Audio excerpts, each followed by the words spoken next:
Countless women who heard the news were green with envy.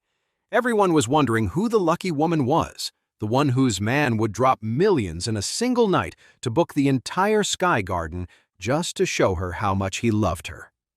A lot of people couldn't wait for the big day to finally see who it was. To keep his identity a secret, Charlie had Isaac make special arrangements for the entire Sky Garden. He was also really looking forward to their anniversary. He wanted to give Claire the grand wedding they never had. Early the next morning, Charlie left the house and headed to a dealership. He had a bank card with $10 billion on it that he hadn't really used yet. This time, he was going to buy Claire a nice, respectable luxury car. His first thought was to go all out and buy her one of the top luxury cars. But after thinking it over, he realized a car that expensive would be hard to explain. Besides, Claire had always been a low-key person. Even if she owned a car that fancy, she'd probably never be comfortable driving it. So he decided to get his wife a business sedan worth around $500,000. It would be impressive, but not too flashy, and more practical. She wouldn't be so worried about it getting scratched or dented. It was the kind of car a lot of business people drove, so it had a good reputation. Plus, it was a roomy sedan, perfect for his wife. When he got to the car showroom, he parked his little e-bike by the door and walked inside. A few salespeople inside saw a customer walk in, and a couple of them started to head over. But then a woman in the back said quickly, "Hey, that guy pulled up on an e-bike. He's probably just here for the free AC and Wi-Fi. Just ignore him." As soon as they heard he came on an e-bike, the other salespeople lost interest. Lately, with the hot weather, they'd been getting a lot of broke people coming in just to hang out in the air conditioning. Sometimes they'd even sit in the show cars and refuse to leave until security had to escort them out. It was a huge annoyance for the sales staff. Charlie, on his e-bike and dressed in his regular clothes, didn't exactly stand out. He didn't look like someone who could afford a car. Nobody paid any attention to him, but Charlie didn't care. He walked right over to the display area for the model he wanted and saw that the price ranged from around $300,000 to over $600,000. The model over $600,000 was the top of the line, the extended executive version. Honestly, the car looked really good. The price of over $600,000 wasn't too outrageous, and he figured Claire would be okay with it. So he spoke up. "Do you have the top-of-the-line sedan in stock? I'd like to buy it now." The salespeople all looked at him like he was an idiot. One of them said with a sneer, "Did you even see the price? Did you count all the zeros?" Charlie frowned and looked at the salesman. $618,000. Yeah, I saw it. The man scoffed. "You saw it? Are you dreaming? Can you actually afford it? We bring out the bill, you have to swipe your card. And with everyone watching, it's going to be pretty embarrassing when you can't pay." Charlie asked coldly, "Are you sick or something? Did you forget your meds this morning? You want me to call 911 and have an ambulance take you away?" The salesman just grunted. "Yeah, right. Don't try that with me. Believe me, I can have security throw you out of here in a second. Just some broke guy who came in to freeload off the AC and Wi-Fi, pretending to be a big shot." Instead of getting angry, Charlie just laughed. He asked the salesman, "If you sell this car, what's your commission?" The guy said dismissively, "I'd make $10,000. Charlie nodded. "Well, you just lost $10,000. With that, Charlie turned and walked out. On his way, he passed the store manager who was just coming in. The name on his badge read, "WIB, Sales Manager." Charlie stopped him. "Are you the person in charge here?" "Yes," WIB nodded. "How can I help you?" Charlie pointed back at the rude salesman. "You should probably fire that guy. As long as he's working here, he's just going to hurt the business of your car dealership." When the salesman heard this, he ran over. "Manager Wibb, don't listen to his nonsense. This guy's crazy. He just came in to use the free AC." Charlie just smiled.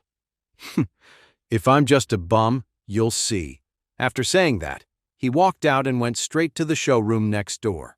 As soon as he got to the store, Charlie spotted one of the most luxurious models, a 760. It was the top-of-the-line model of the 7 Series, the most expensive model the brand makes. It had a 12-cylinder engine, which was incredibly powerful, and the inside was just pure luxury. He was feeling angry now. Did those idiots really look down on him? Fine. He decided he would buy this car just to show them. After all, he had more than enough money. So he walked right up to the salesperson and asked, "This car, can I drive it off the lot today?" The young woman was stunned. "Sir, this car just got to the showroom today. Are you sure you want to buy it?" "Yes," Charlie nodded. "I'm sure. Let's run the card." "What? This car is $2.6 million. The salesperson was completely speechless. She'd been selling cars for a long time and had never seen a customer just walk in and ask to swipe their card without even a test drive. Was this guy just messing with her? Charlie smiled. "I know. I saw the price. Just tell me if you're selling it or not." "Sell it? Of course we'll sell it," the young woman said excitedly. "Right this way, please." Just like that, she led him through the process. Charlie swiped his card, paid, and got the keys, all in one quick move. When the $2.6 million car rolled out, the people back at the previous brand's dealership looked absolutely stunned. Charlie drove the car right up to the entrance of the store, popped the trunk, tossed his e-bike inside, and then drove off with a flourish. The salesman who had looked down on Charlie was speechless. Manager Wibb, standing right next to him, said with a cold expression, "Go to HR and get your final paycheck. You're fired." "Manager, get out!" The other employees at the dealership were also completely shocked. Damn, nobody would have guessed that the guy on an e-bike was so loaded he'd just drop over $2.6 million on a car and buy it on the spot. The salesman who had insulted Charlie was filled with regret. Not only had he lost a huge customer and tens of thousands in commission, but he'd also lost his job. If only he hadn't been so quick to judge. As Charlie drove the car away, he started to feel that maybe he'd been a little impulsive. He wasn't worried about the money, but the car was just so expensive. How was he going to explain this to Claire? $2.6 million doesn't just fall out of the sky. After thinking about it, a great idea popped into his head. He drove to a roadside auto body shop and spent $20 to have the owner swap the 760 emblem for a 521 from the same manufacturer. Both series looked very similar. The main differences were on the inside, so most people couldn't tell them apart just by looking, except for the emblem on the back. Charlie drove the car, thinking to himself that Claire didn't know much about cars and wouldn't pay close attention anyway. If he told her it was a different model, she probably wouldn't know the difference. The owner of the auto body shop smacked his lips and thought to himself that the guy seemed honest enough, but he clearly had a sneaky side. Deliberately changing a top-of-the-line 760 car to look like a modest 520, he must be a wolf in sheep's clothing. After sorting out the car, Charlie remembered that his friend Darren White's restaurant was having its grand opening at noon today, and he still needed to get him a gift.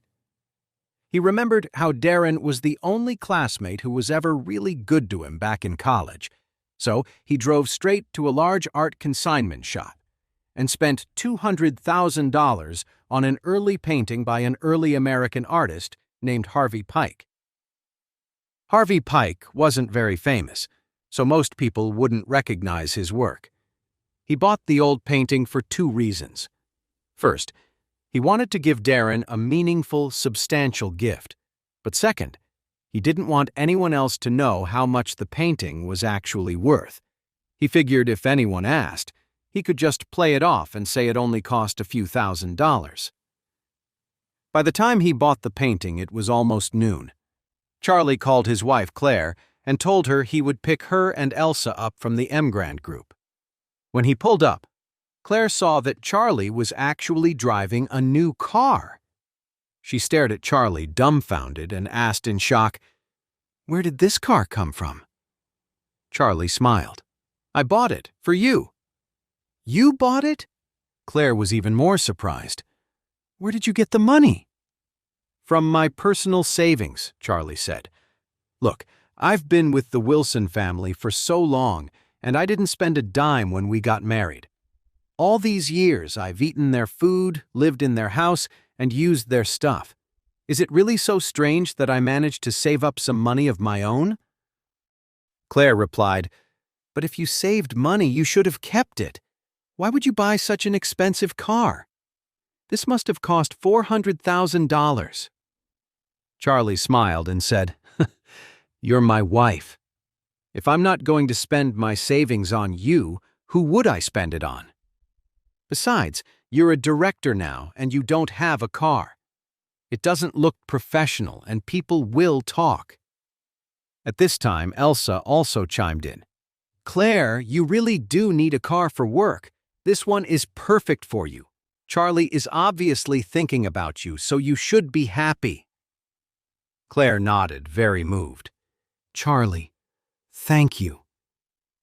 Charlie gently squeezed her hand and said with a smile, "Hey, why are you being so formal with your husband?"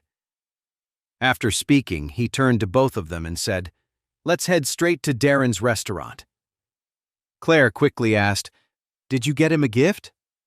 "I bought one," Charlie said. "I got him a painting." "A painting?" Claire asked curiously. "What kind of painting?" Charlie said, "It's one of those old-looking paintings from the vintage market. I think it's a painting of pomegranates, which are supposed to symbolize good fortune, wealth, and prosperity. It seemed nice, so I bought it." Claire asked, "How much did you buy it for?" "A few thousand." Claire nodded and said with a smile, "Then you probably got ripped off.